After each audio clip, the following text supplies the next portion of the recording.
उजागर। विधानसभा के पूर्व एनडीए प्रत्याशी एवं आजसू पार्टी के केंद्रीय महासचिव हरेलाल महतो के नेतृत्व में शुक्रवार को चांडिल डैम विस्थापितों के एक प्रतिनिधिमंडल ने झारखंड के राज्यपाल संतोष कुमार गंगवार से शिष्टाचार मुलाकात कर विस्थापितों की वर्षों पुरानी समस्याओं और मांगों से अवगत कराया। प्रतिनिधिमंडल ने चांडिल अनुमंडल स्थित सिंहभूम कॉलेज में चालू शैक्षणिक सत्र से कुड़माली भाषा की पढ़ाई शुरू कराने की भी मांग उठाई। राज्यपाल को सौंपे गए ज्ञापन में हरेलाल महतो ने बताया कि राज्य की सबसे बड़ी सिंचाई परियोजनाओं में शामिल स्वर्ण रेखा बहुउद्देशीय परियोजना के तहत चांडिल डैम के निर्माण के लिए लगभग 42 वर्ष पहले हजारों ग्रामीणों की भूमि अधिग्रहित की गई थी। भूमि अधिग्रहण के कारण प्रभावित परिवारों को अपनी पैतृक जमीन, आजीविका, सामाजिक और सांस्कृतिक पहचान तक से वंचित होना पड़ा। उस समय सरकार की ओर से सरकारी नौकरी, पुनर्वास, शिक्षा, स्वास्थ्य तथा अन्य मूलभूत सुविधाएं उपलब्ध कराने का आश्वासन दिया गया था, लेकिन अधिकांश वादे आज भी अधूरे हैं। ज्ञापन में कहा गया कि चांडिल डैम विस्थापितों की समस्याएं कई बार विधानसभा में भी उठाई गईं, लेकिन अब तक केवल आश्वासन ही मिला है। प्रतिनिधिमंडल ने आरोप लगाया कि पुनर्वास एवं अनुदान राशि के भुगतान की प्रक्रिया में भ्रष्टाचार, अनियमितता, भेदभाव और प्रशासनिक उदासीनता के कारण पात्र विस्थापितों को न्याय नहीं मिल पा रहा है। उन्होंने पूरे मामले की निष्पक्ष जांच कर दोषियों के खिलाफ कार्रवाई की मांग की। प्रतिनिधिमंडल ने राज्यपाल से पात्र विस्थापितों को लंबित मुआवजा राशि का शीघ्र भुगतान, समुचित पुनर्वास, रोजगार, कौशल विकास तथा अन्य सुविधाएं उपलब्ध कराने का आग्रह किया। साथ ही पुनर्वास नीति के प्रावधानों को प्रभावी ढंग से लागू करने, नियमित विशेष शिविर आयोजित करने और जिला स्तर पर स्थायी शिकायत निवारण प्रकोष्ठ गठित करने की भी मांग रखी। हरेलाल महतो ने चांडिल डैम से जुड़ी एक अन्य महत्वपूर्ण मांग भी उठाई।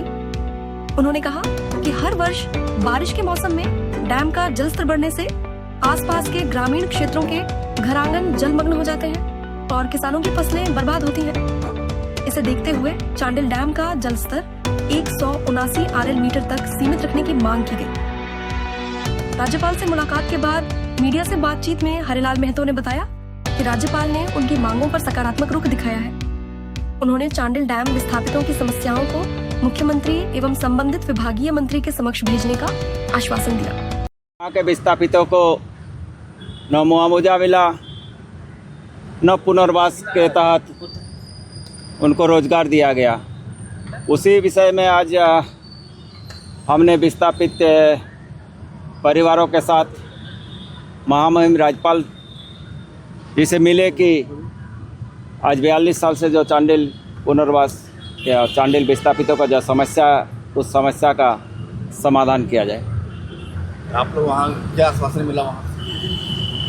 हमें राज्यपाल से ही आश्वासन मिला कि हम इस विषय को मुख्यमंत्री के वहाँ भेज देंगे कि यार विस्थापितों का जो समस्या है उस समस्या का समाधान हो। और एक विषय हमने रखा कि हमारे इचागढ़ विधानसभा चांडिल अनुमंडल में एक ही डिग्री कॉलेज है, जो सिंहभूम कॉलेज चांडिल, वहाँ कुड़माली भाषा को पढ़ाई के लिए इसी सत्र से जो वहाँ पढ़ाई हो कि वहाँ के जो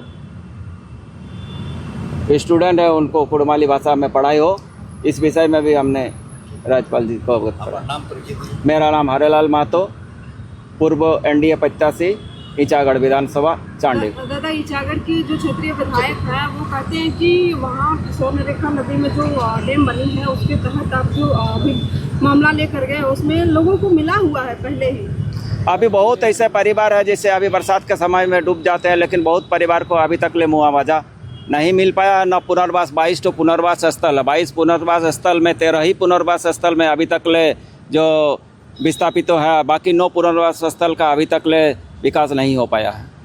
विस्थापितों का आंदोलन हमेशा देखा जाता रहा है, लेकिन अब तक कोई समाधान नहीं हो पाना, कहाँ नाकामी रह रही है? अभी देखिए, विस्थापितों का जो पुनर्वास स्थल में जो रह रहा है, जो सरकार की तरफ से उनको 12.5 डिसमिल जो जमीन दिया गया, वो जमीन में भी अभी तक ले उनको पर्चा नहीं मिला है। पर्चा नहीं मिलने के कारण विस्थापितों को जो अपने पढ़ाई के लिए बच्चों का जो कास्ट इनकम बनाना पड़ता है, वो पुराना जो लोग का डूबी खतियान है वो खतियान ला के बनाना पड़ता है। इसीलिए हमने मांग किया कि विस्थापितों का जो 12.5 डिसमिल जो ज़मीन मिला उसका पर्चा भी मिले, ताकि वो लोग जो बच्चे को पढ़ाई के लिए इनकम कास्ट बनाना पड़ा उसका भी समाधान हो। तो विधायक जो वहाँ पे दावा करते हैं कि मुआवजा हमें मिला हुआ है, वो लोग जबरदस्ती जाके अपने पहले वाला जमीन में वो लोग रहते हैं, तो क्या उनका दावा गलत है?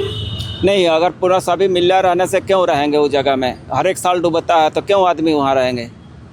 नहीं मिला तभी जाके आदमी, अगर उसको नौकरी मिल जाए, उसको रोजगार मिल जाए तो क्यों आप जाके पानी के ही में रहेंगे? ऐसा ही नहीं है। तो अभी बरसात का समय फिर से आ गया क्या? बरसात के समय हर एक साल देखते हैं ना, 80 से अगर पानी बढ़ जाता है तो डूब जाता है पूरा गांव। तो इस बार कोई समाधान का उपाय नहीं ढूंढा गया है क्या?